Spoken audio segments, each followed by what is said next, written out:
I have a standing desk now. Coultergeist here, local smart guy. Have you ever been lacking in ideas for your TTRPG of choice? Well, I have a solution for you.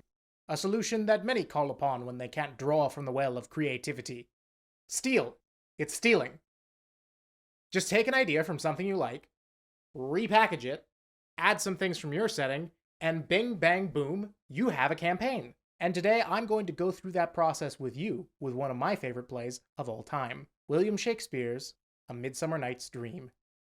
Synopsis! I'm doing this from memory, so let me know if I left anything out. A follower of the Fairy Queen, Titania, has died, and out of love for her lost companion, Titania takes in her now orphaned son and raises him as a changeling. Oberon, king of the fairies and husband to Titania, goes, "Hey, you should give me that boy. He should be doing stuff with me and the guys." I do but beg a little changeling boy to be my henchman. To which Titania says, "Go to hell."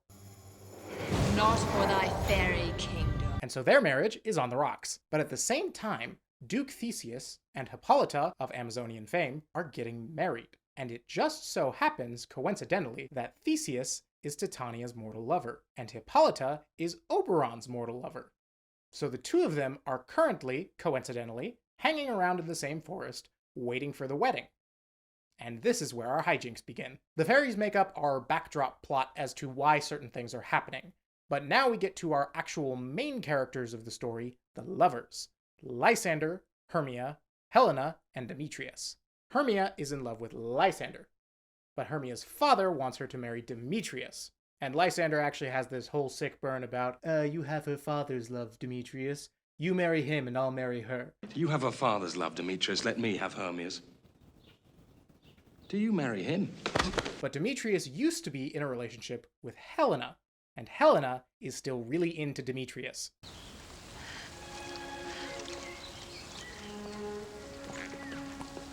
Demetrius!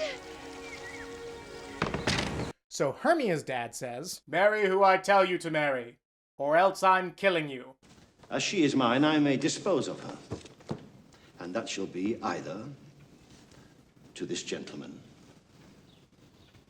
or to her death. Dad of the Year award for this caring parent. But then Lysander goes, "Don't worry, it's cool. I have an aunt who lives far away from here. Let's go run away to her place." Therefore, hear me, Hermia. I have a widow aunt, a dowager of great revenue.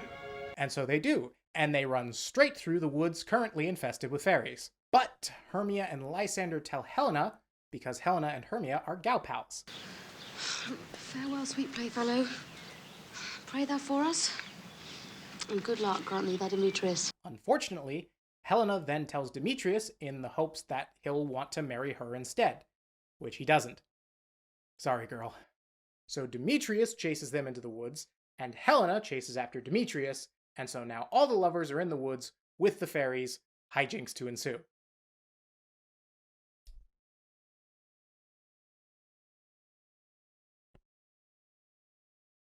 Enter the Mechanicals, a group of blue-collar workers who decide that they're going to perform at the Duke's wedding. If I remember right, there's Peter Quince, Snout the Tinker, Snug the Joiner, Starveling, and then there's one or two more, and then there's Nick Bottom, the Weaver, and the star of the show. The Mechanicals go to practice their play in the forest with all the fairies in it.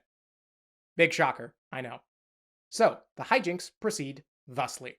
Oberon sends his lackey Puck to go get a magical flower, because the juice from that flower, when laid on the eyes of a sleeper, will make the sleeper fall in love with the first thing that they see when they wake up. And Oberon wants it to play a prank on his wife. But Oberon also saw Helena chasing after Demetrius in the woods, and felt sorry for her. So he tells Puck to give a dose of that flower juice to the man in the Athenian garb. Thou shalt know the man by the Athenian garments he hath on. Puck gets the flower and mistakenly hits Lysander with it instead of Demetrius, because they're both Athenians in Athenian garb. Helena also finds Lysander in the woods and thinks he might be dead, so she wakes him up to check, and, surprise surprise, Lysander falls in love with Helena. Puck then finds the Mechanicals practicing their show. "What hempen homespuns have we swaggering here?" Says they're stinky, and gives Bottom an ass for a head. Ass as in donkey. Ass in the zoological sense. I mean, it is also meant in the other sense.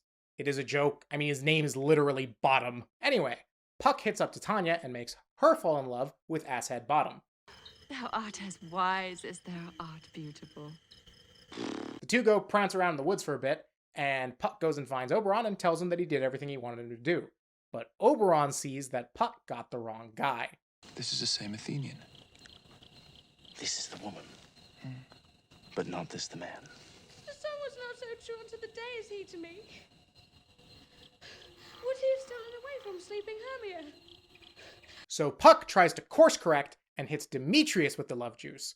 But that just makes it so that Lysander and Demetrius both are in love with Helena, much to Helena's and Hermia's confusion. Eventually, Oberon steps in and puts all the lovers to sleep, arranging them so that Lysander falls back in love with Hermia, and so that Demetrius will fall in love with Helena again. Oberon takes the love juice out of Titania's eyes and says, "Just a prank, bro." I thought I was enamored of an ass.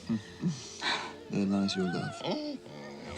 And then Puck takes the ass off Bottom. Titania and Oberon make up, though the changeling child doesn't get resolved. In fact, Oberon steals the child at the end without telling Titania, so that burner has just been put on simmer for a bit. All the lovers go back to Athens, and Demetrius says that he is marrying Helena now, so Hermia's dad can no longer legally kill her. Feminism wins, and Bottom goes back to rehearsal with the other mechanicals, and their show ends up being so cringe fail that they stumble their way into performing at the Duke's wedding. Die, I. Thus! Thus! Thus! Which is now a triple wedding as well, because all the lovers are getting married too. Okay, so that's the gist of it. So what do we do with that? How to use it! So you probably noticed that there are 3 distinct groups in this play. The fairies, the lovers, and the mechanicals. That alone in my mind would be a good enough setting for a campaign. But we need a reason for the players to be playing in this play. The main way I see of doing it is playing either for or against each of the 3 groups in turn. So let's take a look at what that looks like. Playing for the lovers. There are 4 nobles in the woods, under the thrall of Fey Mischief. You could either play as that group of said nobles, having to resist the Fey influence and escape the woods. Or you could be a group of gods or mercenaries sent by the Duke to go rescue them. I particularly like the second option because that means that the players have to resolve the tangled love mishap that's going on with all the lovers. Or at the very least deal with Hermia's dad being the worst person in the entire play. Playing for the mechanicals. An amateur theater group has just seen their leading man get transformed into an animal in the woods. Your play group could be playing as the mechanicals themselves, trying to find a cure for Bottom and turn him back into a human. Or once again, you could be a hired group, trying to find a cure for this guy's bad case of polymorph. Either way, you'll have to contest with fairy weirdness in the woods and a fairy queen who doesn't want to lose her brand new boy toy. Playing for the fairies. Oberon and Titania have split, splitting the fairy court with them. Your playgroup might be playing as men or women loyal to Theseus or Hippolyta respectively, trying to keep the changeling child from the clutches of the other side. Or if you want to dive all the way into the magic, you could play as the fairies themselves, having to work together with the other side of the court to keep Oberon and Titania from seeing each other and leveling the forest in a fight, while simultaneously trying to nab the changeling from the other side. Now you might have noticed that I provided options both of actual groups that exist in the play and groups that didn't exist at all in the play. There were no hired mercenaries that went and found the lovers in the woods. They just found them sleeping there the next morning. Obviously, we're not trying to follow the play beat by beat, because we want the players to have fun in the setting and make their own decisions. Now that being said, the playing against options go a little more off the rails that Shakespeare said. Playing against the lovers! 4 nobles have been enchanted by the wiles of the fairy king and queen, and now are secretly wreaking havoc upon the city with their fey-granted gifts and highborn positions.